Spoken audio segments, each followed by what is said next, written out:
High court के मुअज़्ज़िज़ जजेस से इनफरादी मुलाकातें। जनाब सैयद हामिद मोहसिन ने अपने मुस्लिम दोस्त वकला के साथ कर्नाटक हाई कोर्ट के 26 मुअज़्ज़िज़ जजेस और कई सीनियर वकला से इनफरादी मुलाकातें की और उन तमाम को कुरान गिफ्ट बॉक्स पेश किया।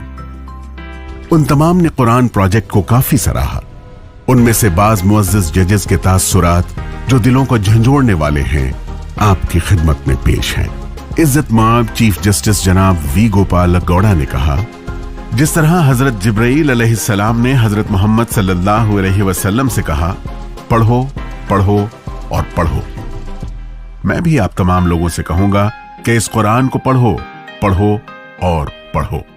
मुअज़्ज़िज़ जज अशोक बंगरप्पा ने कहा, 3 साल पहले मुझे एक किताब इकोनॉमिक सिस्टम इन इस्लाम पढ़ने का इत्तेफाक हुआ। इस्लाम में ज़कात के निज़ाम से मैं इस कदर मुतासिर हुआ कि मैंने भी ज़कात अदा करना शुरू कर दिया और मैं गुज़श्ता 3 बरसों से पाबंदी के साथ अपनी आमदनी का हिसाब लगाकर 2.5% ज़कात निकाल रहा हूं। ज़कात निकालने के बाद मैं तलाश करके ज़रूरतमंदों को ही ज़कात देता हूं। ज़कात इस मकदार में देता हूं कि वो शख्स आइंदा ज़कात लेने का मुस्तहिक न रहे बल्कि खुद ज़कात देने वाला बन जाए।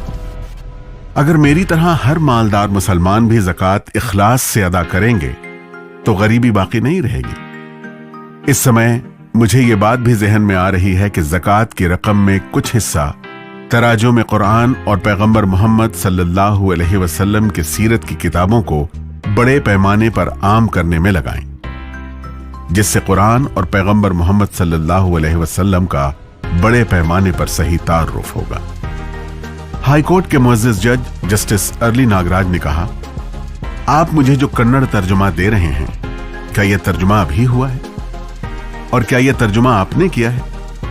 इस पर हामिद मोहसिन ने कहा, नहीं, यह कन्नड़ तर्जुमा 30 साल पहले हो चुका था और हमारे बुजुर्गों ने बड़ी मेहनत और लगन से इसका तर्जुमा किया था। इस पर मुअज़्ज़िज़ जज ने कहा, फिर आप गुज़श्ता 30 सालों से कहां थे? इसे अभी तक क्यों नहीं इसे लोगों में आम किया गया?